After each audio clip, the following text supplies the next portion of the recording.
We all want to be self-motivated, right? We want the motivation to exercise, to eat healthy, to read more, to budget, to save, to pray, to parent, to quit a bad habit. I'm sure you can fill in the blank yourself. But how do we become self-motivated? Like, what is the key? What is the secret? Why is it that there seem to be some people who are highly self-motivated and then there's others that aren't? Now, how do we break through this lack of motivation? How do we overcome the mental barriers that keep us stuck? And then once we feel motivated, how do we keep that feeling? We all know that sometimes motivation seems to just come and go. Let me go ahead and say on the front end that this episode is not designed to motivate you. What this episode is designed to do is to give you the tools and the insights to become a self-motivated person. You know, I'm not a motivational speaker. I'm not some guru. I think in a lot of ways, it's not healthy to become dependent on someone else for motivation in that way. I'm not saying that it's bad to get motivation from others, but I am saying that self-motivation is better. In fact, research shows that intrinsic motivations lead to stronger outcomes than extrinsic motivation. Self-motivation is an internal drive, right? Meaning you don't have to depend on an external stimulus for motivation. The will to action is within you. When individuals are intrinsically motivated, they're more likely to succeed. But you know, we're not just going to learn how to be self-motivated for personal gain. Self-motivation is actually critical in leadership. And this is, after all, what this channel is all about. Let me tell you something. Self-motivation is absolutely necessary for any and every leader. Why? Because you can't motivate others if you can't even motivate yourself. It all starts with you as the leader. Now, if you're new to the channel, I want to say a big welcome. I'm Zach. I've been a leader in the social sector for many years now, and I lead a team of a little over 60 staff and volunteers who serve thousands of people each week around the world.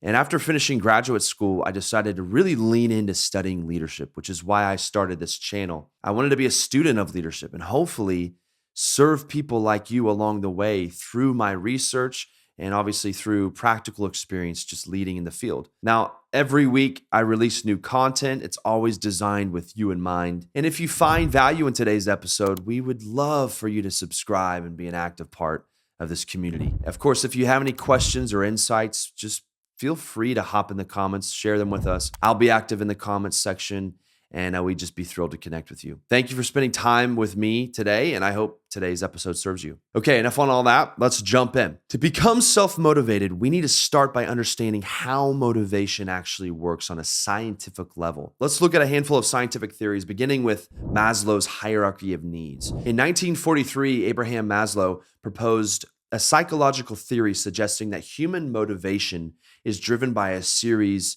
of hierarchical needs. The model is often represented as a pyramid with the basic needs at the bottom and then the higher level needs at the top. And this is illustrating how individuals have to satisfy lower level needs before they can address higher level ones. The pyramid consists of 5 levels. Starting from the bottom, you have the physiological needs.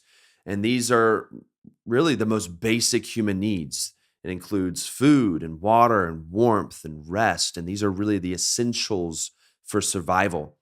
And then the next tier up, you have safety needs. Once physiological needs are met, individuals can move on to security. And this would include things like physical safety, health, financial stability. And then you have the next tier up, which is love and belonging needs. And at this level, social connections become important. You know, it's the need for relationships and friendships and a sense of belonging to a group or to a community. And then you have level 4, which is esteem needs. And this level includes the need for self-esteem, recognition from others. It would include things like achievements, status, respect. And then, of course, you have the final level, which is the self-actualization needs. This is the top of the pyramid, and it's the desire to realize personal potential. It's the desire to pursue personal growth and achieve self-fulfillment. It's an interesting theory, isn't it? Now, in terms of self-motivation, Maslow's hierarchy can be a useful framework for understanding the different dynamics that drive us. We'll talk more about that later.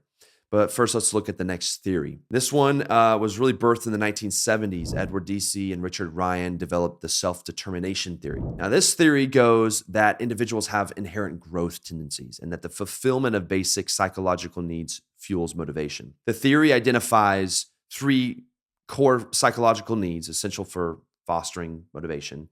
The first one is autonomy. And this is the need to feel in control of one's actions and choices. In other words, when you have the freedom to make decisions and pursue your interests, you're more likely to be motivated and engaged. And then you have the second component, which is competence. This is really the need to feel effective and capable in your activities. When people perceive themselves as skilled and able to achieve their goals, their motivation just skyrockets. And then, of course, you have the last one, which is relatedness.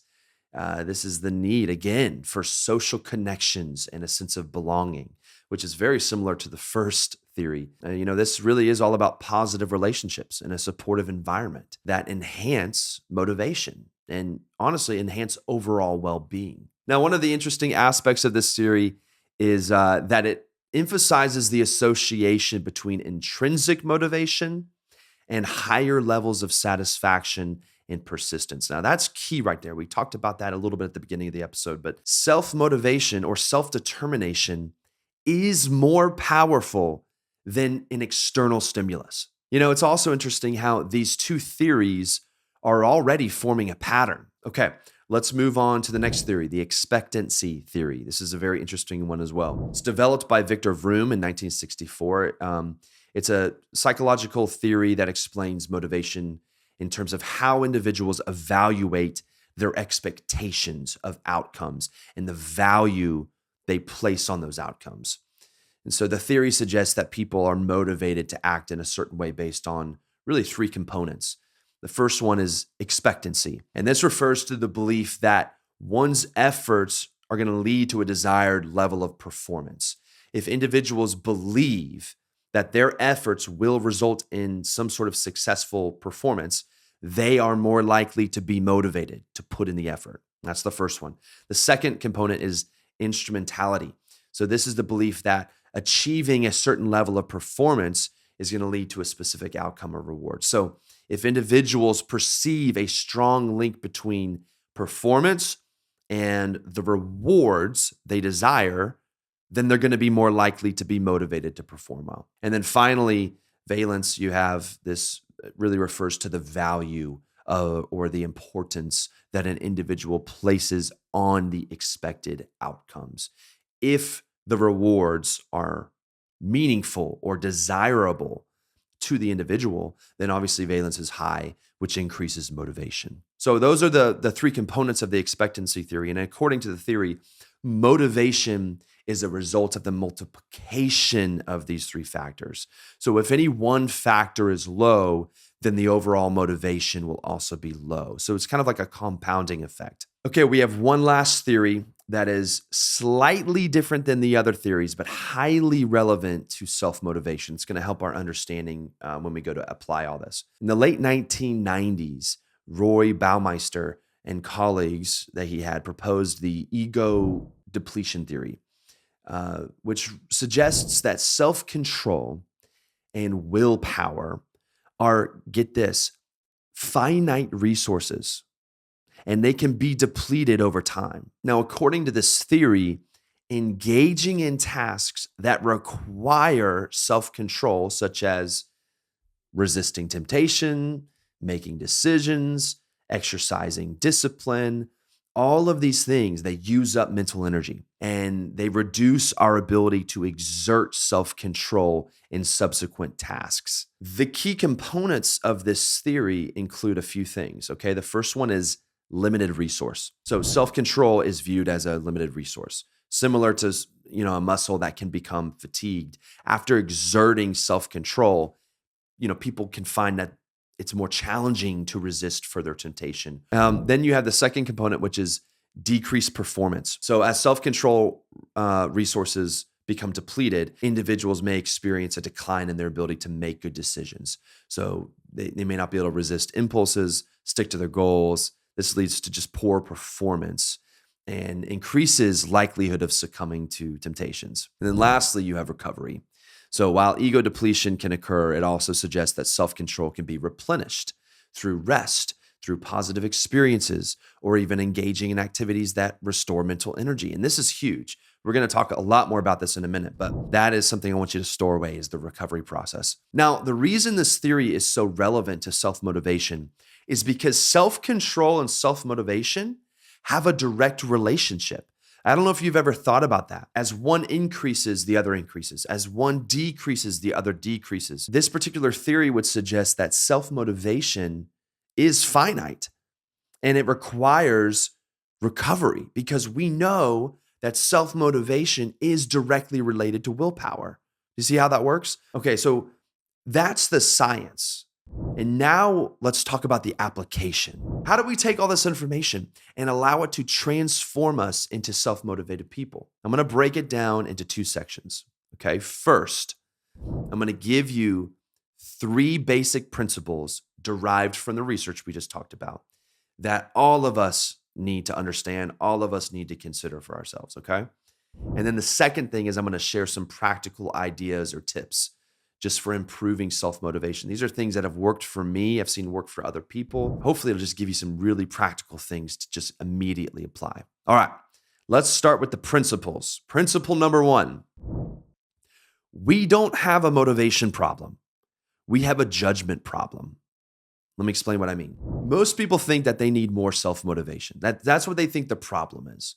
I've heard people say, I'm just not a very self-motivated person. I wish I was, and you know what? That's actually not true. It's not true. We can't be saying that. Scientific research shows that we have plenty of self-motivation. It's not something that some people are born with and some people aren't. The problem is that we invest our motivation, like the energy that we use for motivation, in the wrong things. Remember, motivations are driven by needs or desires. So for instance, we have the physiological motivation to eat, for survival. But we often satisfy that need with unhealthy foods. People have the need for love and belonging. But instead of satisfying that in healthy relationships, they watch porn or they turn to social media for a quick hit of relational connection. People have esteem needs. They want to achieve and be recognized, but they might be trying to satisfy those needs in a virtual gaming world, right? Rather than the real world. You see, we think we have a self-motivation problem, but we don't. We have a judgment problem in how we expend our self-motivation. This brings me to the next principle. Principle number 2, motivation is finite and requires recovery. This should be obvious to us, but somehow we still miss it, and I don't know why. We often act as though we have an endless supply of motivation, and it doesn't work that way. Motivation is not infinite. It diminishes and it needs to be recovered. We have to work with our motivational tank. We talked about how willpower is fatiguing, right? Self-motivation is directly related to that. Self-motivated people don't necessarily have more self-motivation. They just navigate their motivational energy wisely. Going back to principle 1, people who appear self-motivated are actually just channeling their motivational energy into the right things. They spend it on what matters most. A lot of people spend their energy on the unhealthy stuff. And you're wondering, why don't I feel motivated to do the healthy stuff? Well, you kind of used it up on the wrong things, right? Let's move on to principle 3. Motivations are dynamic. What I mean by this is that motivation can evolve over time. Think about it. Motivations can shift based on age or brain development or stage of life or social environments or experiences or interests and even geography. So while there are clear frameworks to work with, motivation still has a highly dynamic nature to it. What motivated you last year may not be what motivates you this year. Now, you can fight that or you can lean into it. And I think that there's probably a danger in confusing a shift in motivation with a lack of motivation. They're different. I would argue that there can be a benefit to letting yourself lean in to where motivation takes you rather than trying to force motivation where it doesn't belong. For instance, I have a buddy who I work out with who, for the longest time, was all about strength conditioning, was pretty averse to running. And funny enough, he recently developed a love for running, found out he's really good at it, and has become highly motivated. So instead of forcing himself to stay motivated through strength conditioning, I think he's wise, honestly, to follow where his motivation is leading him. Right now, he's training for a marathon. He's killing it. He's super motivated. And, his strength might take a dip during his training. He knows that. But his motivation is higher than it's ever been. And I'm proud of him. Like he's amazing. He's an inspiration to me. And that's what I mean by motivations are dynamic. Okay. Those are just a few principles, hopefully to help kind of get us in a good place. But let's talk about some practical ideas. Here's number one. Wake up early and start your day with all the things that require the most self-motivation. You've probably heard plenty of people suggest rising early and getting after it, but you may not know why this works so well. And that's really what I want to talk about. The reason so many people swear by this, myself included, is because it's optimized for self-motivation. Think about it. You just got a night of sleep for recovery, and you're starting your day with the most self-motivation that you're probably going to have for that entire day. So take advantage of it. Make the most of it. Now, what happens progressively throughout the day? You get fatigued, you get drained, you don't feel self-motivated when you get home from work or school or parenting all day. So you skip the hard things and you take the path of least resistance, right? You've done this. I know you have. I've done it. And have you noticed that most unhealthy habits happen at night? Snacking, drinking, binging, staying up too late, doom scrolling. It's because you're tired. You're tired. Your willpower, your motivation are running low. They're running empty and they need to be recharged. So my best advice to you is to go to bed early and consider becoming a morning person and start each morning with the activities that require the most self-motivation. I think you're going to see great results if you do that. All right, number two, add social connection to the areas you really need motivation. So we already discussed how the research supports this. Social connection is just this amazing boost to motivation. And for whatever reason, it's like adding gasoline to your motivational fire. You can look at it almost as accountability, but truthfully, the benefits are far more extensive than that. If you want to be more consistent at the gym, for instance, find some buddies who would commit to going with you. If you want to be more spiritually motivated, maybe consider joining a church community of some kind. If you want to be more motivated financially, consider getting an advisor in your corner to add a social dynamic or a social connection to that. It seems overly simple, but it really is incredibly impactful. All right, number three, start and don't stop. Now, too many people wait around for motivation to just strike before they actually start anything. And that's not how it works. You have to understand that the research shows that motivation is at its absolute lowest before you start, and then it grows stronger after you start. So the hardest step for many of you is going to be the first step. It's the first act of starting. Now, I know it sucks. I know it feels impossible, but you just got to do it. Remember, movement creates momentum. So you just got to start. Self-motivation will get stronger. Trust me. It's built like an engine. The engine can be hard to start cold, but as it continues to run, it gets warmer and it gets stronger. It gets faster. It's like pushing a snowball over a mountain. It starts off small, but eventually the momentum takes over and it gets bigger and bigger and bigger and faster and faster. And this is why I would also advise you not to stop once you've started. If you let yourself come to a complete stop, your momentum is gone. And if you lose momentum, your motivation dies with it. And then you have to go through the entire starting process all over. And it's miserable and it's harder each time you do it. Just don't do that. It's so much easier to just maintain self-motivation than to start it in the first place. So Start, but then keep the engine going. All right, number 4, document your journey.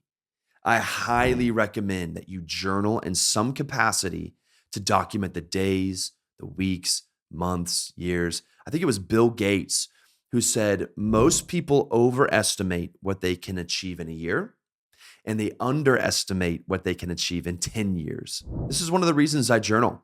It keeps me self-motivated. I love being able to track the short-term progressions and see just how much transpires over the long term. The short term can sometimes seem small, but then when you look at the long term, everything is put in perspective. It's a really, really healthy habit to have for self-motivation. All right, number 5. And this is one that I really felt prompted to include in this. And this is when to get professional help. So I would be remiss if I didn't include this last one. Some of you may be watching this and still none of this is helping you. You still feel stuck. You still feel like all of this is impossible. And that's where I want to bring up the very real possibility that you are clinically depressed. You may need professional help. And that's not something to feel ashamed about, okay? That's not something you need to hide. I walk a lot of people through depression in my field of work. It's really, really hard. And I'm so sorry you're going through that. That is a hard road. My best advice to you would be to start with professional counseling. Open up to a loved one about it and let them have the honor of arranging counseling for you. Walking with you through that journey, holding you accountable, making sure that they check in with you. Accepting help is not weakness. It's not. It's showing strength. Well, no matter where you are on your journey, I hope this helped. I'm cheering you on. Keep fighting the good fight. Hey, if you enjoyed this episode, I think you're going to enjoy this episode right here, where I discuss 6 habits that transformed my leadership. I'll see you over there.